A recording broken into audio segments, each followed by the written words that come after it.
Então, boa noite a todos. Boa noite a todos que a realidade amiga que nos recebe, a Anastácia, toda a sua equipe, em especial as equipes veterinários. Agradecemos a Deus pela vida, por mais um dia. Agradecemos a Jesus, por esta vida. Agradecemos ao Pai Santíssimo. E que possamos, nessa noite de hoje, em especial, dedicar os nossos trabalhos, as nossas melhores intenções, aos nossos irmãozinhos menores, aqueles que aqui se encontram, aqueles que estão nos nossos tratamentos e todos aqueles que necessitam. Possam receber eles, as vibrações de amor e de luz e o amparo da espiritualidade amiga. Então, como todos os nossos trabalhos são iniciados, que nós possamos fazer a oração de São Francisco cantada.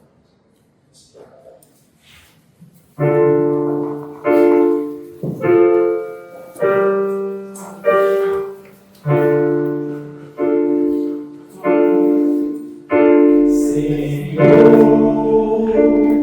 fazei-me instrumento de vossa paz. Onde houver ódio, que eu leve o amor. Onde houver ofensa, que eu leve o perdão.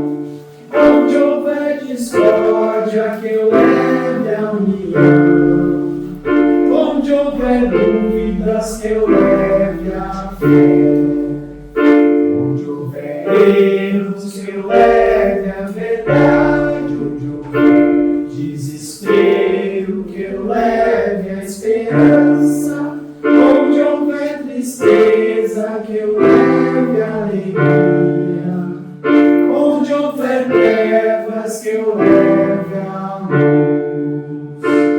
Ó Mestre, fazei que eu procure mais consolar que ser consolado, compreender que ser compreendido, amar que ser amado, pois é dando que se recebe, é perdoando que se é perdoado, e é morrendo que se vive para a vida eterna.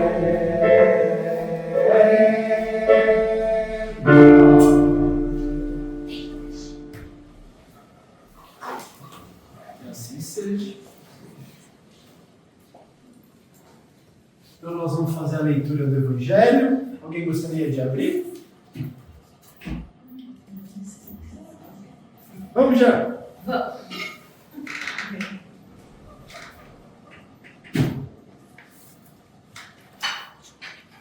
Em cima ou embaixo? Sim. Vamos voltar aqui. Então a Jean abriu para nós capítulo 7. Bem-aventurados os pobres de espírito, o que é preciso entender por pobres de espírito.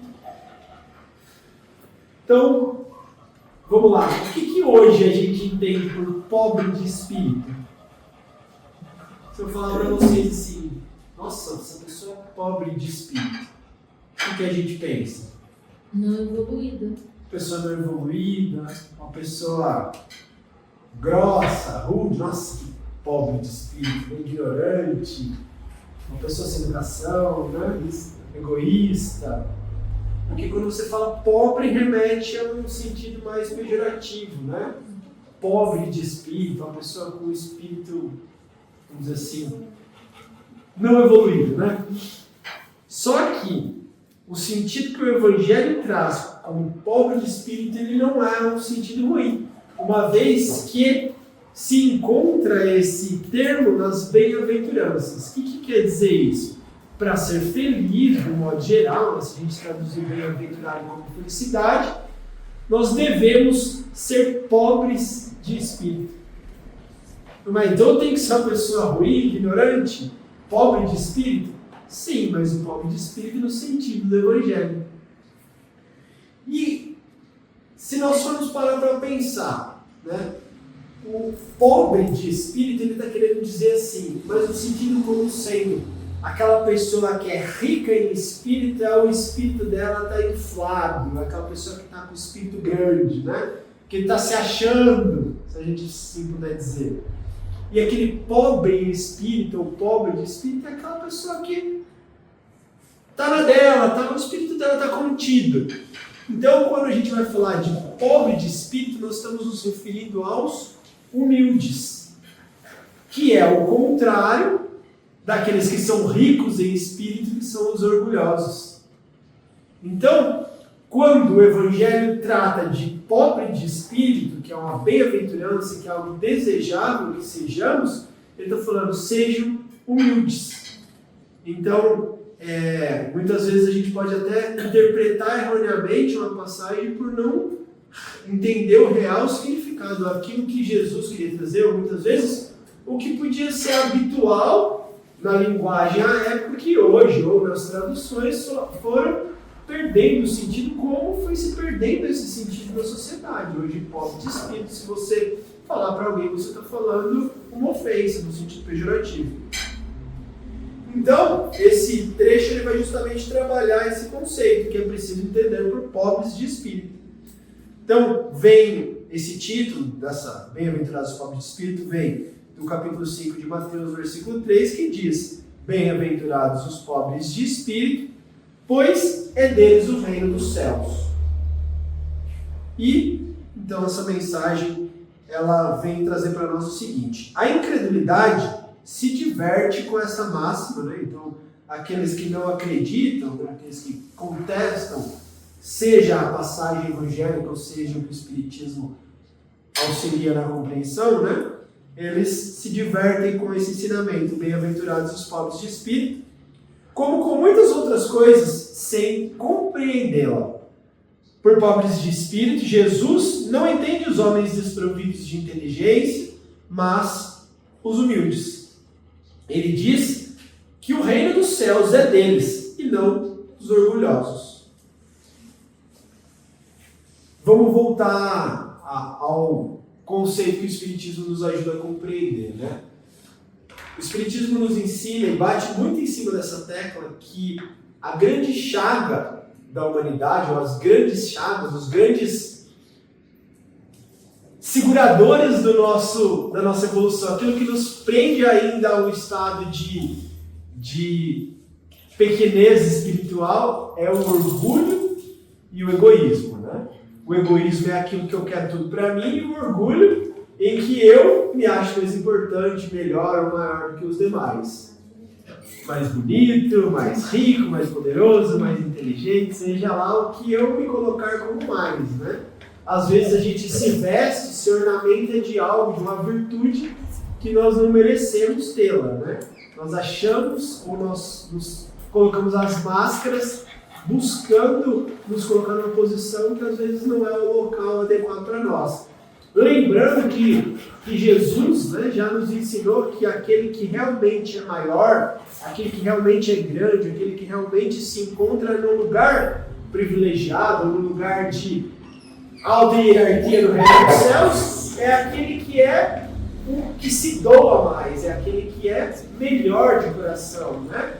Então, a grandeza que às vezes nós temos aqui na Terra, que são títulos, que é poder, que é dinheiro, que é qualquer característica transitória, né, essas não contam para o plano espiritual. Então, às vezes, o que relativamente nos coloca numa posição superior na Terra, não é aquilo que verdadeiramente vai nos tornar grandes. Então, nós nos colocamos nessa posição em que nós não merecemos, e isso, na verdade, não é aquilo que vai realmente nos fazer evoluir, crescer e nos colocar numa posição superior. Então, por isso que o orgulho, né, ele é algo que nos coloca realmente numa posição inferior, para baixo, né, porque nós estamos revestidos ainda de vaidade, nós estamos revestidos de sentimentos que nos fazem muitas vezes sucumbir, né, cair diante daquilo que nos faz evoluir aos olhos de Deus, né?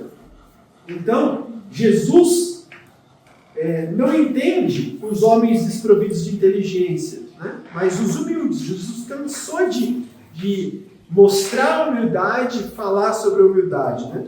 Os homens de ciência e de espírito, né? Os homens de inteligência, os homens que muitas vezes possuem os títulos aqui da Terra, dentro das áreas científicas, né? Ou de espírito, conforme o mundo, geralmente têm em tão alta consideração a si mesmos e a sua superioridade que veem as coisas divinas com indignas atenções. Então eu tenho muita inteligência, né? Eu sou uma pessoa que tenho domínio das ciências, né? Da matemática, da medicina, da física, né? Então eu só vou acreditar naquilo que eu posso provar, e eu posso provar muitas coisas, né? Então eu coloco as coisas do Espírito, que às vezes não são compreendidas por ele, como secundárias, né? Porque eu sei de tudo e eu nunca vi isso. Então, às vezes o orgulho não permite enxergar que nós ainda somos pequenos diante de coisas que são bastante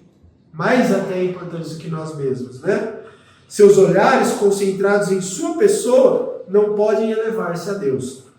Essa tendência de se crer acima de tudo leva-os com muita frequência a negar aquilo que, estando acima deles, poderia rebaixá-los, negando mesmo a divindade. Então acabam por, muitas vezes, se dizer ateus, não acreditar em Deus. Por quê? Porque eu só acredito naquilo que me convém, ou naquilo que, vamos dizer assim, há algo acima de mim, acima da minha vontade, né?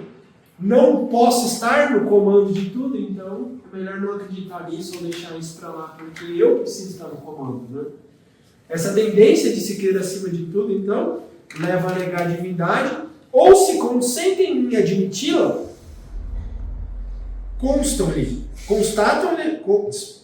contestam-lhe um de seus mais belos atributos, sua ação providencial sobre as coisas desse mundo, persuadidos de que só eles bastam para bem governá-lo.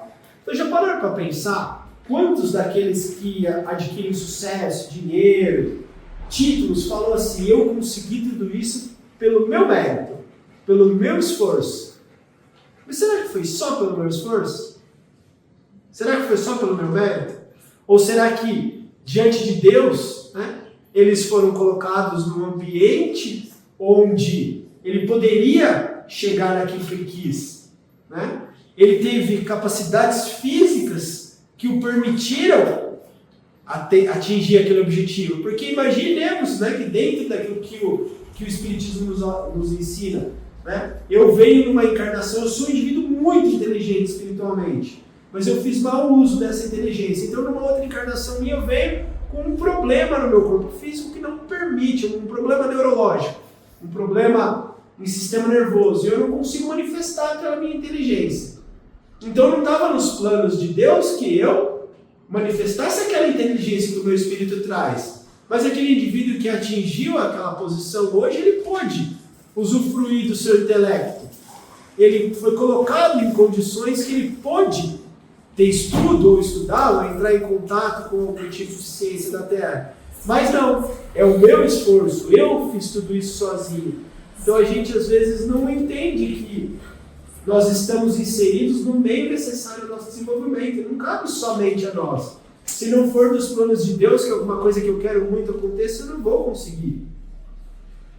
Né? Porque não está nos meus planos. Eu quero muito ser o maior instrumentista do mundo, mas nessa encarnação eu não vim com a coordenação necessária para poder desenvolver tudo isso. Ah, mas se eu treinar muito, você não vai ser. Se eu jogar bola todo dia, eu não vou jogar que nem o Neymar. Eu posso acordar 5 horas da manhã, treinar até 11 horas da noite todo dia, que eu não vou jogar igual a ele. Por quê? Porque ele veio com habilidade diferente, com a capacidade, quem sabe, de coordenação, de tudo mais, diferenciada.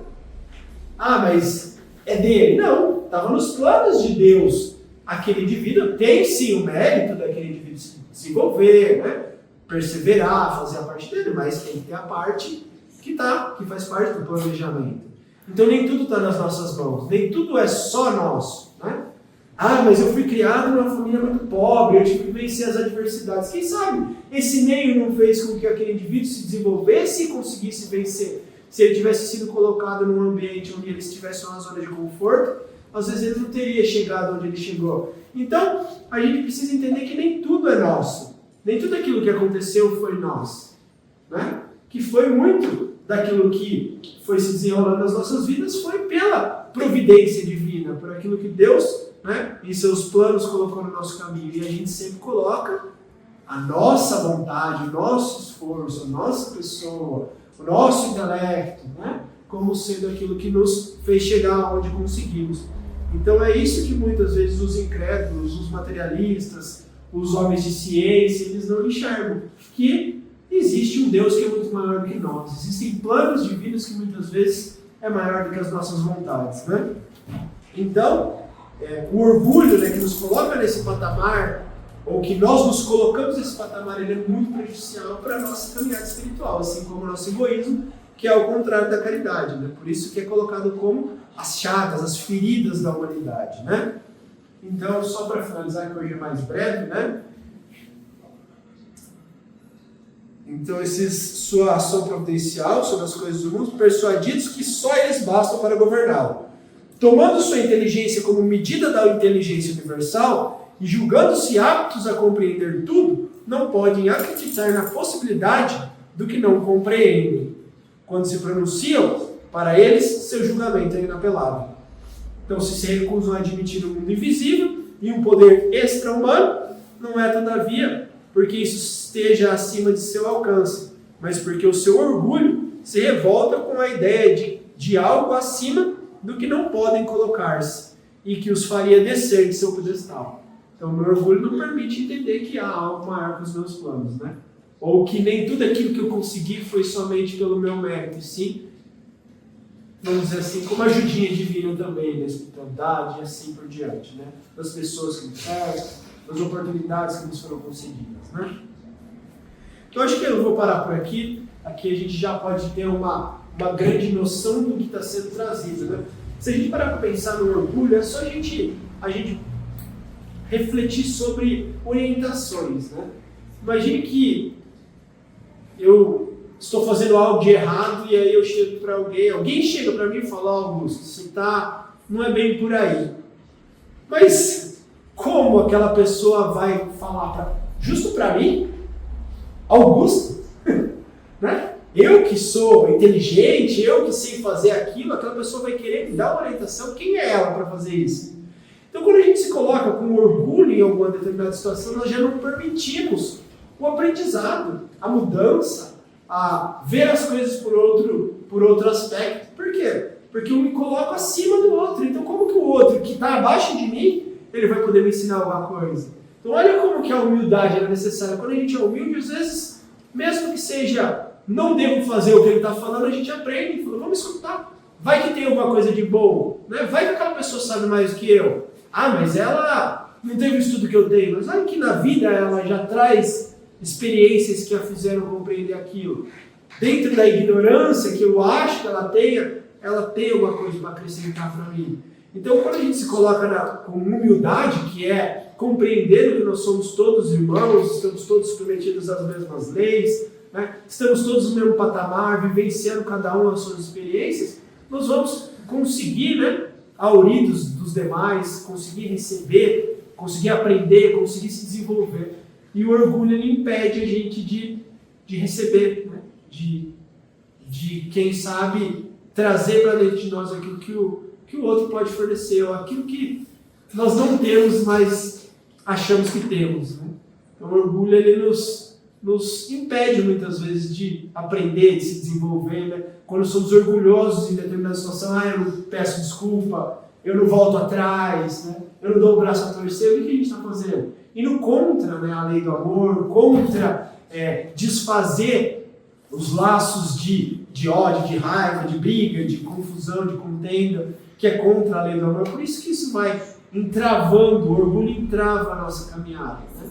Porque impede que a gente vá consertando aquilo que não está certo. Ah, mas foi o outro que errou. Mas tudo bem, deixa que o outro errou, ele responde por ele. Se eu estou com o coração limpo, eu coloco o meu orgulho de lado, eu tenho humildade de entender que o outro às vezes não está num bom momento, ainda não compreendeu aquilo, vai permitindo que o orgulho não crie inimizades, né? Então, ou que eu não crie as inimizades por causa do meu orgulho. E cabe a quem combater ele? Cada um de nós, né? Porque eu não consigo mudar o outro, mas eu consigo trabalhar o orgulho que existe em mim, que não é nada fácil. Por isso que a humanidade, que nós estamos aqui, né? Batendo cabeça ainda mais uma vez, e ainda vamos, por mais algumas encarnações aí, trabalhar e lidar e retornar por causa deles, né? Do nosso orgulho, do nosso egoísmo. Então, alguém gostaria de comentar alguma coisa? Já, você dormiu? Não. Você está pobre de espírito? Espero que eu esteja pobre. Meia lei, né? Estamos classe média, de ser. Estamos começando. Tudo certo? Então nós vamos passar para os nossos passos, lembrando que temos os nossos irmãos que nos acompanham pelo nosso canal do YouTube, pelos trabalhos à distância, que possam, as equipes de Irmã Anastácio, médicos veterinários, espirituais, todas as equipes se fazerem presentes nos lares desses nossos irmãos, auxiliando naquilo que necessitam, bem como seus tutores, caso haja algum irmãozinho necessitado, que se encontre ao lado deles também possam ser acolhidos com muito amor. Os medicamentos possam ser colocados nas águas daqueles que eventualmente aí a colocam durante os nossos trabalhos, durante as orações. Se houver algum também dos nossos irmãos que ainda não faz parte do nosso trabalho, que queira colocar, deixe o nome, envie mensagem para nós, né, expondo o que o irmãozinho necessita e aquilo que nós pudermos auxiliar, com certeza a espiritualidade, cada um de nós está doando o nosso melhor. Pedimos a permissão então para encerrar essa etapa e aqui nós continuaremos com os nossos passos presenciais. Que Jesus possa continuar nos abençoando, Nossa Mãe Maria, envolvendo a todos com o seu amor, e Irmã Anastácia possa amparar cada um deles.